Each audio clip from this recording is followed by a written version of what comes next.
Porque aquí la Buenísimo, activé, buenísimo. sí. Ajá. Entonces, Chévere. bueno, creo que es bueno que nos presentemos nosotros como entrevistadores. Aprovecho, bueno, de presentarme nuevamente, doctora. Me llamo Andy Lewis, psicólogo egresado de la UCAP. Actualmente, bueno, estudiante de la especialización en psicología clínica comunitaria.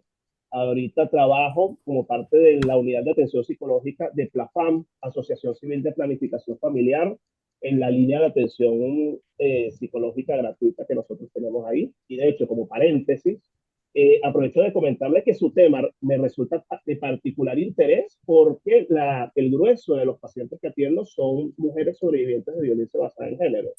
Entonces, claro, muchas de las cosas que yo vi en el extracto que nos compartía el profesor Lloren, la introducción y el capítulo 3, yo lo leía y yo decía, ah, wow, esto me recuerda a lo que me decía fulanita, por cierto.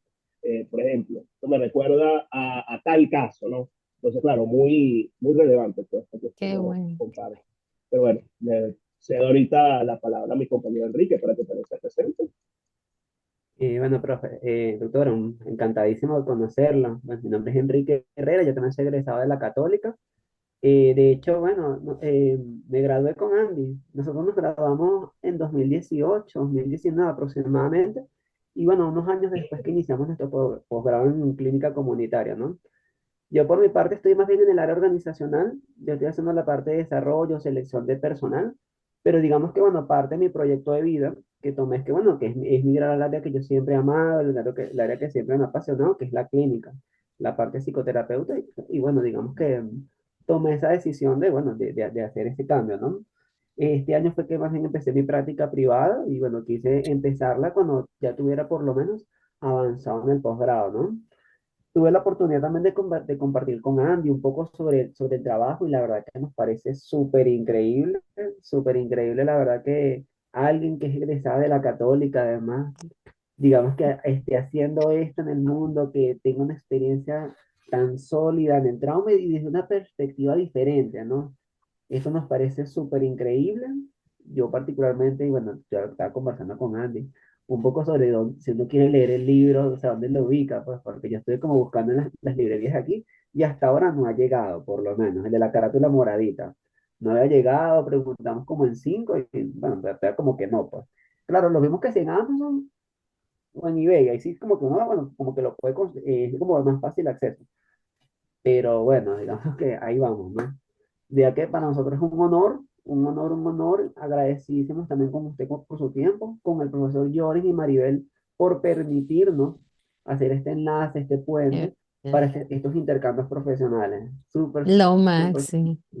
Qué lindo, qué lindo. No sabes la emoción que a mí me da que seamos colegas de la Católica, que nos hayamos graduado del mismo lugar, que esa conexión con Manuel Llorens, que de verdad lo amo, lo respeto, es específico, es de verdad magnífico el trabajo que está haciendo, lo que ha creado. Y bueno, yo me siento súper honrada y agradecida de que ustedes tengan este interés y que me hayan invitado a esta invitación a esta entrevista. Me encanta, me fascina. Estoy en este momento un poquito lejos de Venezuela y de Estados Unidos. Estoy del otro lado del charco, así que para mí son como 7 horas más allá, pero con el mismo amor y con el mismo cariño. Los libros en español. Mi libro está traducido en 10 idiomas distintos y está por todo el mundo, dando vueltas por todo el mundo.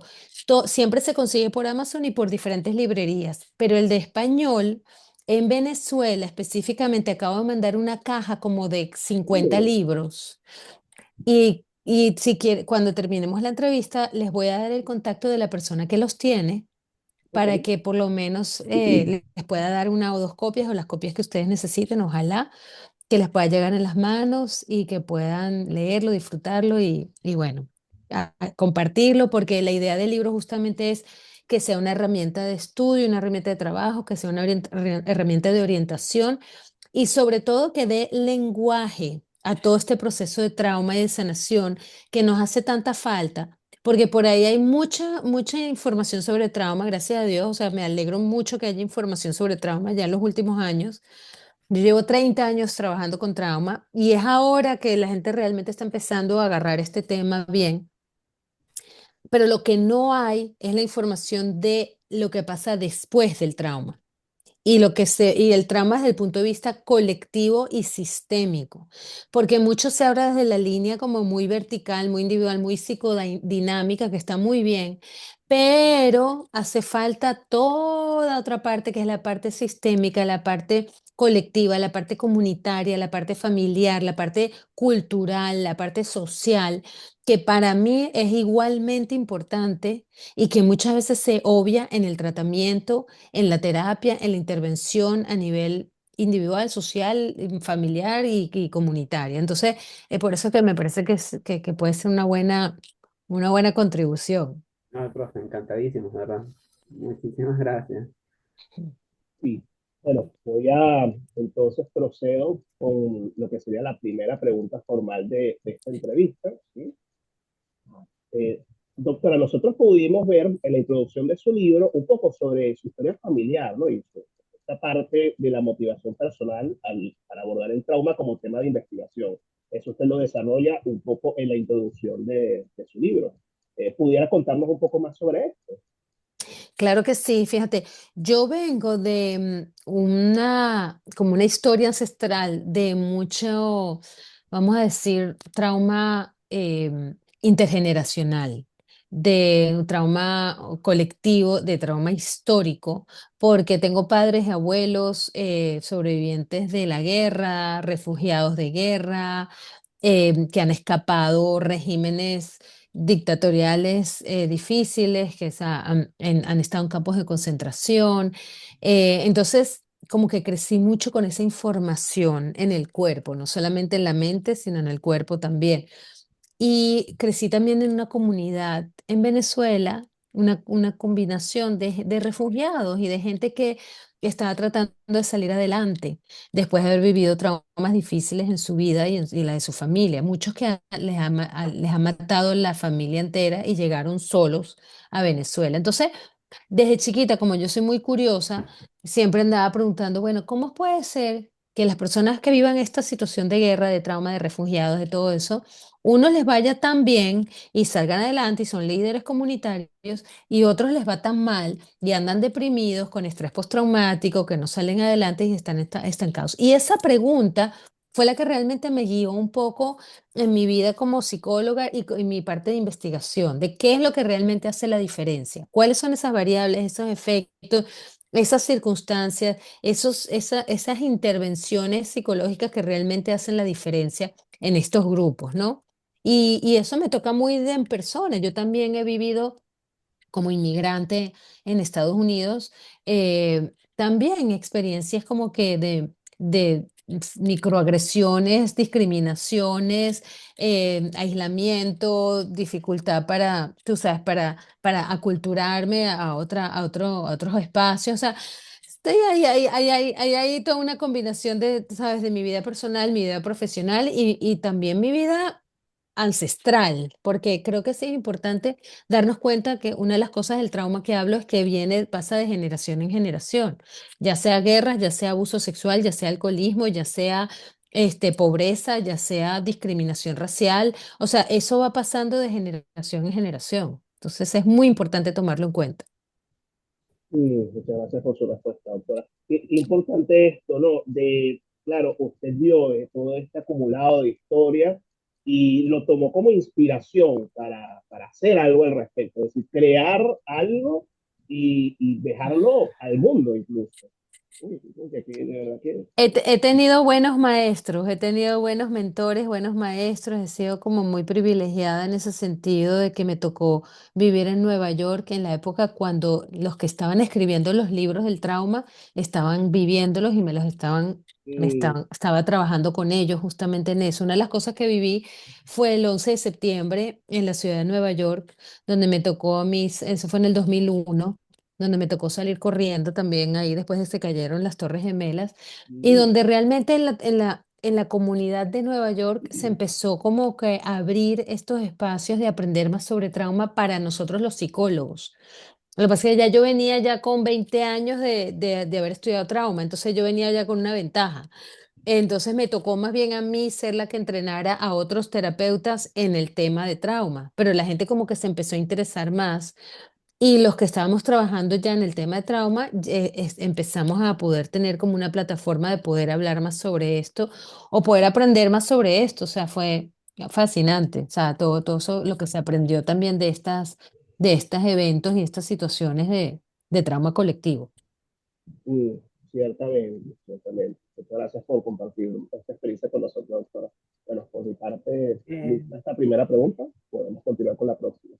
sí, doctora, yo tengo como, o sea, sabes que, bueno, a veces en nuestra formación es como inevitable no contactar mucho con el modelo médico, digamos que, bueno, que forma parte de quizás de las formas de enseñar psicología actualmente. Y queríamos saber si es posible abordar el trauma desde una perspectiva que no sea del modelo médico. Y si es así, o sea, ¿qué recomendaciones nos pudiera dar usted para que podamos a tener esta aproximación que no sea bajo este enfoque tan tradicional? Me encanta esta pregunta porque creo que no solamente el trauma, sino la psicología en general viene desde este enfoque muy médico convencional, de la medicina convencional, donde como sabemos nosotros aquí se enfoca mucho en los síntomas. Y claro, como síntomas podemos ver el trauma como una ruptura de una herida, ¿verdad? Trauma significa herida, literalmente en griego. Y cómo entonces sanamos la herida. Entonces, bueno, desde el punto de vista de medicina convencional es cuáles son los síntomas. El síntoma de hipervigilancia, de ansiedad, de flashbacks, de que el cuerpo lo tienes agitado, de que no puedes dormir, de que no puedes comer, de que tienes todo el sistema nervioso afectado. Esos son los síntomas. Y desde el punto de vista de medicina convencional, ¿cómo se trata? Con medicina para bajar esos síntomas. Pero yo estoy proponiendo otra manera de trabajar el trauma. La manera de trabajar el trauma es mucho más integrada y mucho más holística. Y la definición de trauma para mí es la siguiente, es cualquier situación o evento que rompe con tus esquemas de vida, de tus creencias sobre ti mismo, los demás o el mundo y por la que no tienes herramientas para enfrentarlo. Entonces, si tú eres de la persona que crees que el matrimonio es para toda la vida, porque eso fue como tú te educaron, y de repente te encuentras en un divorcio, divorciándote de tu pareja, tú dices, ah, ¿cómo con qué se come esto? Porque yo no aprendí esto, yo no entendí esto.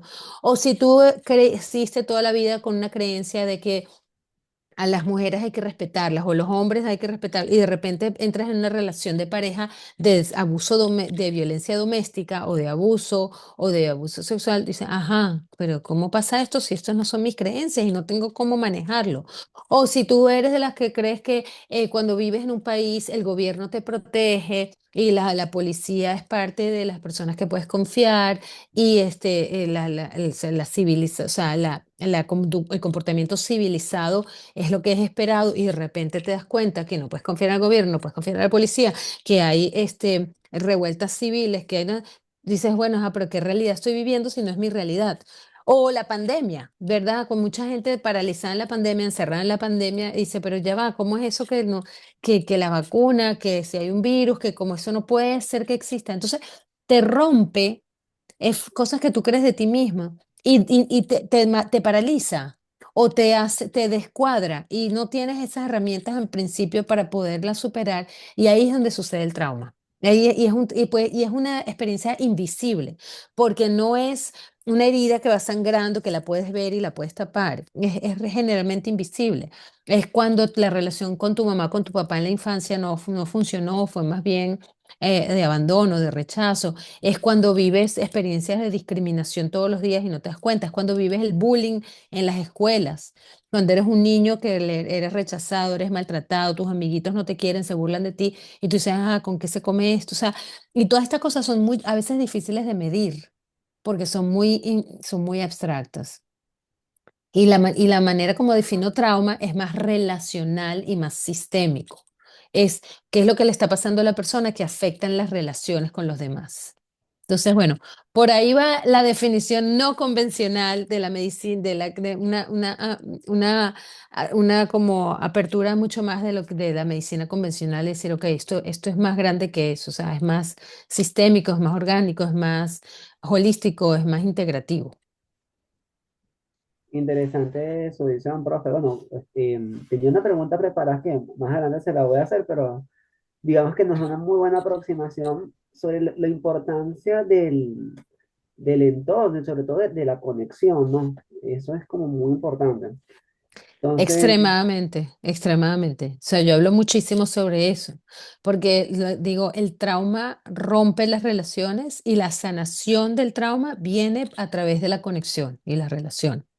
Ese es el modelo un poco como trabajo el trauma y como me parece que por donde hay que ir, ¿sabes? Como que el secreto de la sanación y de llegar a un lugar más sano de cómo tratar el trauma. chévere, profe. Ok, bueno, pues procedo yo con la próxima pregunta, si les parece.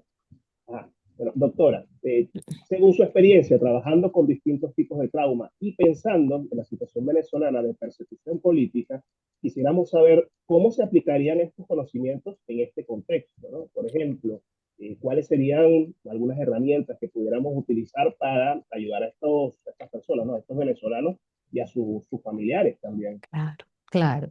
Es que, fíjate, otra vez, una pregunta tan relevante en este momento, Andy, porque em, para mí hablar de Venezuela, aunque no estoy viviendo en Venezuela, me da un dolor y yo sé que es muy fácil estar afuera y poder hablar, así que lo hago con mucho respeto y por espero no ofender a nadie con esto, pero sí quiero decir que la manera de como yo entiendo lo que está pasando en nuestra sociedad en Venezuela es un trauma colectivo y es realmente, hay que llamarlo así, porque es desde ahí donde podemos empezar a hacer algún cambio. Y el trauma colectivo que está sucediendo es como tirar una bomba en la mitad del país y que la fragmentación, la polarización, el aislamiento de las comunidades de las personas no ha permitido que se pueda reconstruir todavía esto que se necesita tanto para sanar.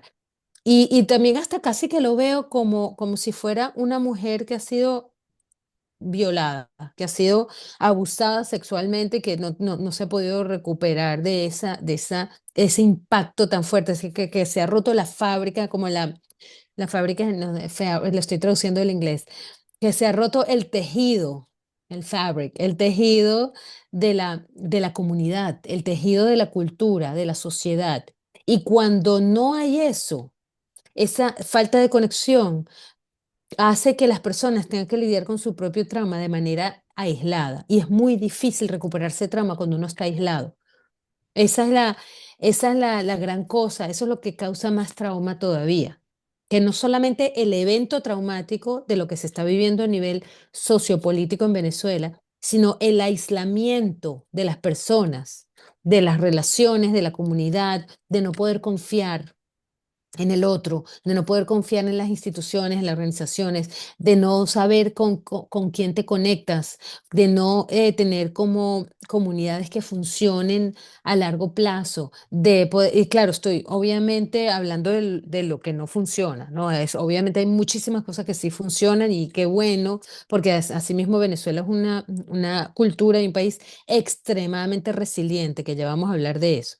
Pero entonces, una de las cosas que sí ayuda en situaciones como las de Venezuela, que también las he trabajado en otras culturas, por ejemplo, con los camboyanos, trabajé con los refugiados camboyanos, con los sobrevivientes del Holocausto, en Israel, o sea, como hay diferentes comunidades con las que trabajo, con los latinos en Estados Unidos, lo que ayuda muchísimo es crear comunidad, es crear espacios naturales y orgánicos de conexión, donde la gente pueda empezar naturalmente a compartir sus experiencias de trauma. Muchas veces no es desde un punto de vista clínico, sino es más bien abrir espacios sociales, culturales, tal vez de música, de arte, de baile, de danza, que no son necesariamente frontales, que no son necesariamente mentales, sino más bien del cuerpo, ¿verdad? Que donde se usa el cuerpo, donde haya movimiento, donde haya como una conexión más artística para empezar a sanar. Y suena como contradictorio porque nosotros los científicos y los que venimos de hacer investigación decimos, bueno, pero es que hay que hablar las cosas y hay que, tú sabes, ponerle nombre y apellido. Y sí, es verdad, eso es importante. Pero lo que ayuda a una comunidad y una sociedad a sanar muchas veces son estos espacios donde no se habla del trauma, sino que se experiencia y se vive momentos de conexión, momentos emocionales, experienciales, un abrazo, un intercambio de ojos, un decir, a mí también me pasó igual que a ti, mira cómo estamos viviendo esta experiencia juntos en este momento. Y eso empieza a sanar ese tejido para que pueda haber como esa fuerza de salir adelante. Y bueno, hay mucho más para hablar de eso, pero no sé si te estoy respondiendo la pregunta. No, sí, maravillosamente. Muchísimas gracias. No sé qué opine mi compañero Enrique, pero sí, de verdad, porque volvemos un poco a este tema, ¿no? De ese apoyo social, ¿no? De tejer redes, de hacer Eso, comunidad, recordando que, bueno, somos seres sociales y esa parte eso, hace que el dolor sea más llevadero también y, totalmente. y Mira favorece que ese camino a la recuperación y al crecimiento postraumático. Mira, es que es así tal cual, Andy. O sea, mira que cuando, por ejemplo, trabajo con grupos de personas que han perdido, ahorita en Miami, hace 2 años se cayó un edificio, se murieron 100 personas y hubo muchísimas familias que fueron afectadas. Y la manera como trabajé con estas familias fue reunirlas todas las semanas. Primero eran todos los días y después todas las semanas unos con otros para solamente vernos a la cara, poder compartir, decir, wow, lo que yo viví, tú lo entiendes y tú me entiendes mejor que cualquier otra persona allá afuera. Y esto que nos estamos hablando y viviendo juntos es lo que me está ayudando a mí a salir adelante, porque siento que tengo apoyo, que tengo alguien al lado mío, que no estoy solo con lo que está pasando y que se me está validando la experiencia. Hay como una validación, un reconocimiento, ¿no? Y a nivel de Venezuela tendría que haber algún reconocimiento social y político y nacional e internacional de ese trauma que se está viviendo para poder sanar. Cuando hay esa validación de que el otro está viendo lo que te está pasando a ti y lo está sintiendo, hay una empatía, una comprensión, una compasión, esa sanación empieza a suceder. Mm, comprendo, comprendo. Muchísimas gracias por su respuesta, doctor. Por mi parte, bueno, ya estoy listo con esta pregunta. Bueno, doctora, la pregunta que yo le tenía, realmente considero que se ha ido respondiendo con la primera pregunta que le hice y esta que hizo Andy, ¿no? Porque como usted nos dice, en el trauma es muy importante la conexión, es, mira, vital el tema de los tejidos, el que todos tenemos que estar conectados, que tiene que haber ese apoyo mutuo. Y nosotros lo estamos pensando desde el punto de vista de los venezolanos que viven en persecución política. Como ¿qué recomendación pudiera darnos para mantener esa conexión en venezolanos que viven en persecución política? Que Ay, no. es como un poco más complejo, ¿no? Sí, Es más complejo porque, sabes que lo siento tanto, o sea, es que me duele, o sea, porque nosotros aquí como psicólogos queremos hablar de cómo sanamos el trauma, ¿verdad? Pero es como decirle a una mujer que la están abusando sexualmente que sane el abuso cuando está sucediendo en el momento. Es como cuando un país está en guerra y le están matando a los chicos de 18 años, que están esos soldados o esa población, y decirle a la población, no, sana tu trauma, pero te estás muriendo, o sea, en ese momento estás sangrando, ¿cómo vas a sanar el trauma? Entonces, es una pregunta difícil de responder porque la persecución está pasando ahora.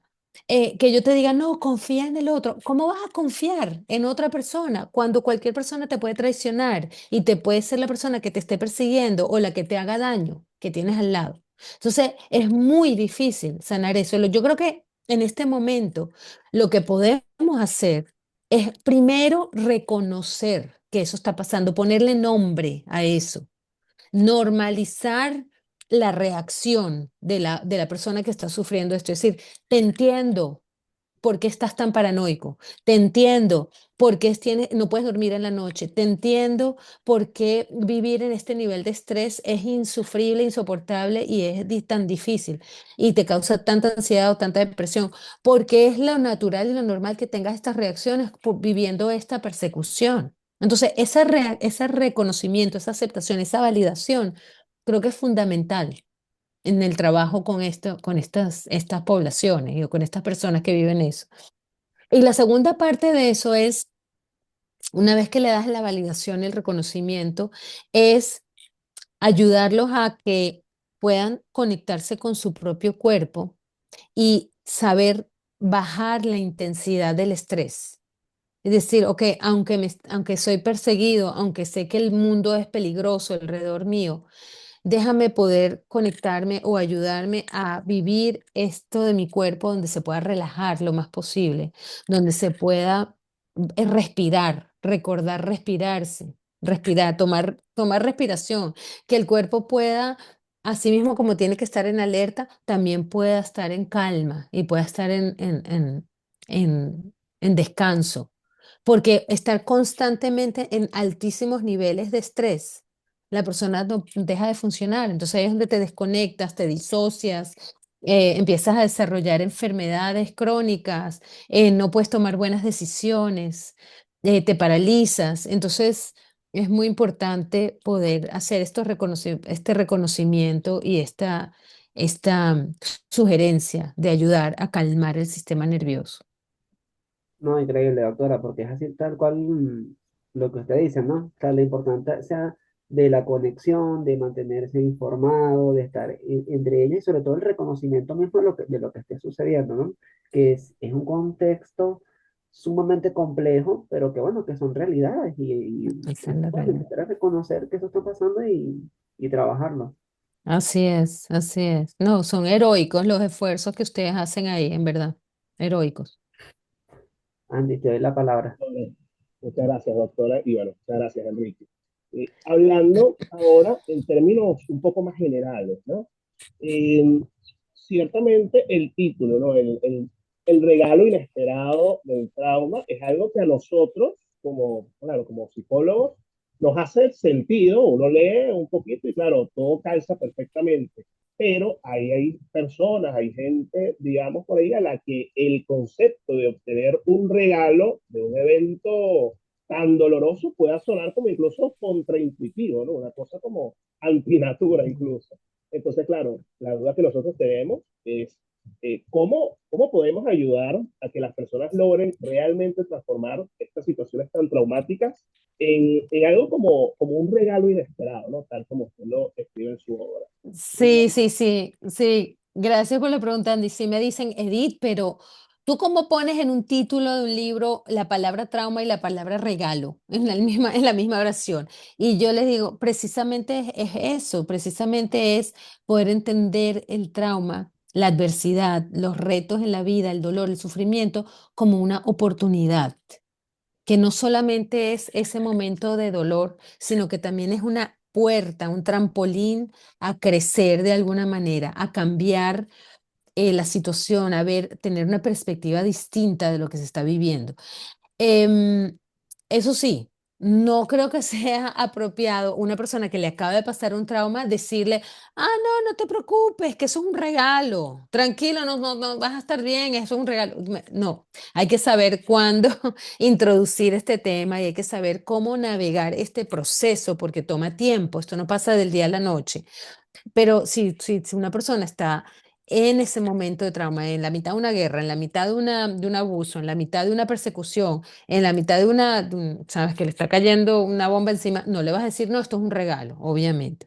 Esto viene a lo largo del camino que se recorre para sanar, pero también como psicólogos, saber que al final del túnel hay esa luz y que tú puedes ofrecerle eso a la persona con la que estás trabajando es importantísimo, porque entonces si no tú te caes también en la desesperanza, decir, wow, de verdad que esto no tiene solución, de verdad qué difícil este trauma, como la persona, no, ni ella puede ni yo puedo.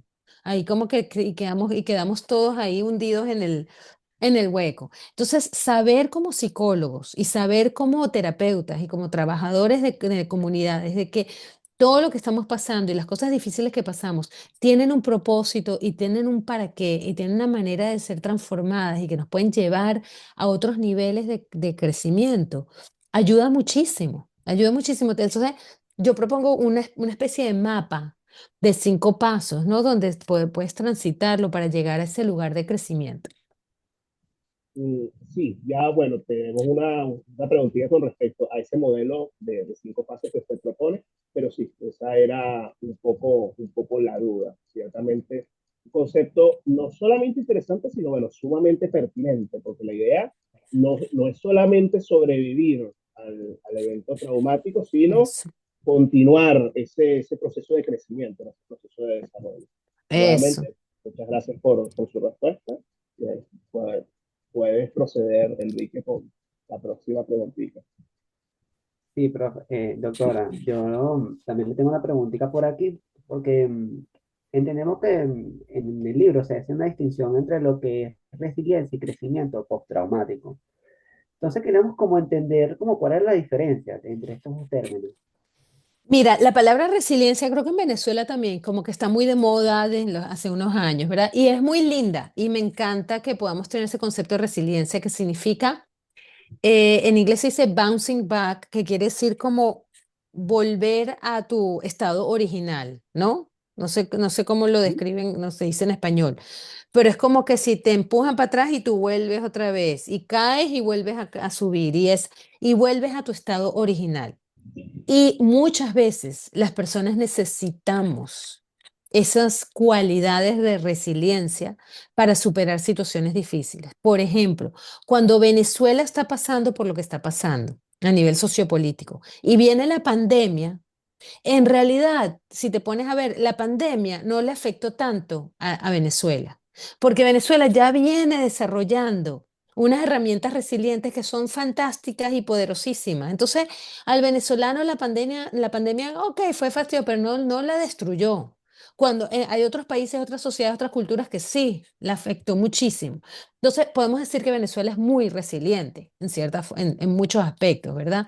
Y a nivel individual también, ejemplos de personas que dicen, bueno, les pasó algo. Tengo una paciente, por ejemplo, que se le murió el papá y quedó muy afectada, pero es una persona tan fuerte y una persona que tiene tantas capacidades y tantas virtudes que le afectó la muerte del papá, pero no la destruyó. Pero hay otras personas que pasan por situaciones difíciles y esas situaciones difíciles los rompen, les rompen la manera de funcionar, de vivir. Y esa ruptura hace, en cierta forma, que se pueda empezar a crecer de otra manera. Entonces, si no eres resiliente, es verdad, no eres resiliente, pero eres capaz de, si haces el proceso, de llegar al crecimiento postraumático. Entonces, la diferencia está en que la resiliencia te devuelve a tu lugar inicial, pero el crecimiento postraumático te eleva más todavía. No es el lugar de donde viniste, el lugar original, sino más todavía. Creces más, te desarrollas más, entiendes mejor, te vuelves como más sabio, tienes más propósito en la vida, tienes herramientas que antes no tenías. Entonces, ojo, esa es mi definición, es muy subjetivo lo que te estoy diciendo, pero es lo que yo he observado. O sea, en mis tratos con pacientes, con familias, con comunidades, cuando ves la diferencia entre familias resilientes o personas resilientes, dices, ok, le va muy bien, pero no necesariamente llegan al crecimiento post-trauma. En cambio, otras personas que tal vez no han sido tan resilientes pasan por esa ruptura, pero luego llegan a lugares increíblemente poderosos, increíblemente sabios, increíblemente significativos. Oye, súper interesante, doctora. Bueno, de hecho, hace poco pasó una noticia que como que en España hubo como un pequeño apagón. Ajá, Entonces, exacto. yo pensé, wow, o sea, hablando de eso, de otras culturas, realmente lo vivieron muy fuerte, realmente.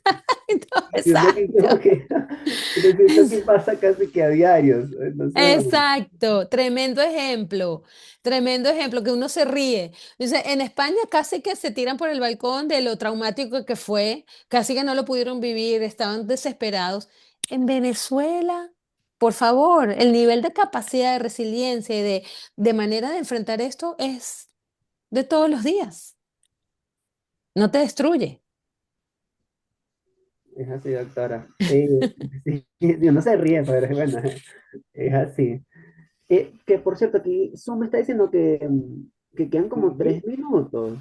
Ya nosotros no Sí, nos quedan tampoco yo muchas les, preguntas, pero creo que pudiéramos hacer quizás un segundo link, Andy. sí, sí, eso les iba a proponer, detener esta grabación, dejar esto como primera parte de la entrevista y luego habilitar otro espacio, volver a grabar para una segunda parte, ¿les parece? Sí, sí. Sí, asegúrense de que no se borre cuando cierres el link, de que lo Ujú. tengas grabado. Sí, voy a detener la grabación y voy a finalizar la Dale. reunión ya. Vale.